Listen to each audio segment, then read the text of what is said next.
വർഷങ്ങൾക്ക് ശേഷം പോലും ആ സിനിമയിൽ എനിക്ക് തോന്നുന്നു ട്രോള് കിട്ടാത്ത ഒരേ ഒരു ആക്ടർ താങ്കളാ തോന്നുന്നു. ബാക്കി എല്ലാവർക്കും അത്യാവശ്യം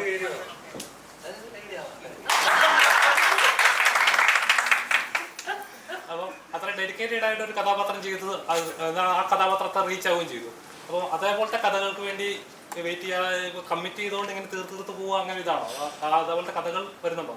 ഈ പാർട്ട്നേഴ്സ് എന്ന കഥയിലെ കഥാപാത്രം അതുപോലത്തെ ഒരു കഥാപാത്രമാണോ? നമുക്ക് കിട്ടുന്ന ശ്രീനാഥൻ പറഞ്ഞ പോലെ കിട്ടുന്ന അവസരങ്ങൾ നമ്മൾ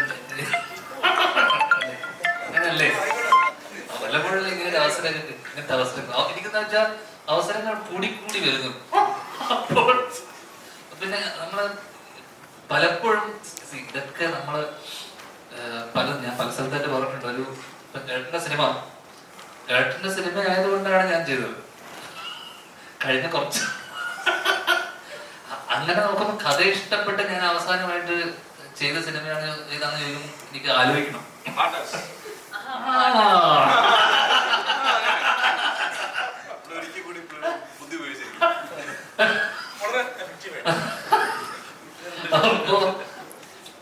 അപ്പൊ നമ്മള് അങ്ങനൊരു എനിക്ക് തോന്നില്ല നമ്മള് ഭയങ്കരമായിട്ട് ഇഷ്ടപ്പെട്ടൊരു പെർഫെക്റ്റ് ഒരു കഥയോ സ്ക്രീൻ പ്ലേയോ അങ്ങനെ ഒരു സാധനം അടുത്ത കാലത്തൊന്നും വന്നിട്ടില്ല എന്നുള്ളതാണ് സത്യാവസ്ഥ. അപ്പം ഏട്ടന്റെ സിനിമ ആയിക്കോട്ടെ അല്ലെങ്കിൽ അതിനുശേഷം വന്ന സിനിമകളായിക്കോട്ടെ, അപ്പൊ കിട്ടുന്ന സംഭവം ഈ ഒരു സമയത്ത് നമ്മൾ ആ ഒരു ഗോ വിത്ത് ദ ഫ്ലോ എന്നുള്ളൊരു ആറ്റിറ്റ്യൂഡിലാണ് ഞാൻ നിൽക്കുന്നത്.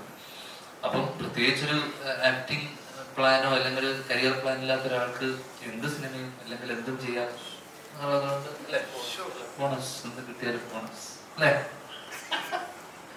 അപ്പൊ അതുകൊണ്ട് ഇതൊക്കെ ഞാൻ പല സ്ഥലത്ത് ഞാൻ ഇതെല്ലാം ആഴ്ച വന്ന് പറയുന്നല്ലോ, അല്ലെങ്കിൽ ഇതേ കാര്യം ചോദിച്ചോണ്ടിരിക്കും.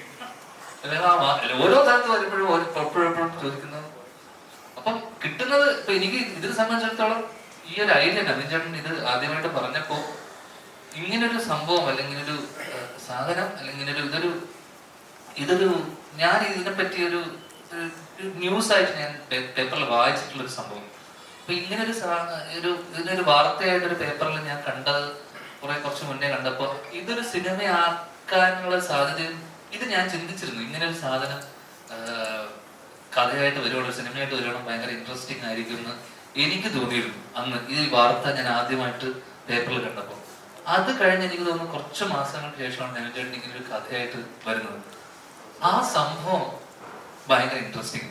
ആ സംഭവം അതൊരു ഒരിക്കലും നടക്കാത്തതും അല്ലെങ്കിൽ നമുക്ക് ഒരിക്കലും ചിന്തിക്കാൻ ഇങ്ങനെ ഒരു സംഭവം നടന്നിട്ടുണ്ടെന്ന് ആലോചിക്കുമ്പോൾ ഭയങ്കര ഇമ്പോസിബിൾ ആയിട്ടുള്ള ഒരു സംഭവമായിരുന്നു ആ സാധനം.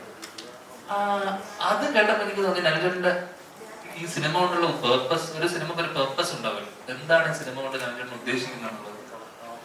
അത് ആ കാര്യം ഇത് മീറ്റ് ചെയ്തിട്ടുണ്ടെന്നുള്ളതാണ്, ആ പേർപ്പസ് മീറ്റ് ചെയ്തിട്ടുണ്ട്. അങ്ങനെയുള്ള ടൈപ്പ് ഓഫ് സിനിമകൾ നേരത്തെ പറഞ്ഞ മണി ഹീസ്റ്റും ഇറ്റാലിയൻ ജോബ് ഇത്തരം സിനിമകൾ അല്ലെങ്കിൽ വേറിട്ട തോട്ട് ഉള്ള സിനിമകൾ ഇഷ്ടപ്പെടുന്ന മലയാളി ഓഡിയൻസ് അല്ലെങ്കിൽ പുതിയ സെറ്റ് ഓഫ് ഓഡിയൻസിന് ഇത് എന്തായാലും ഒരു പുതുമയായിരിക്കും ഡെഫിനറ്റ്.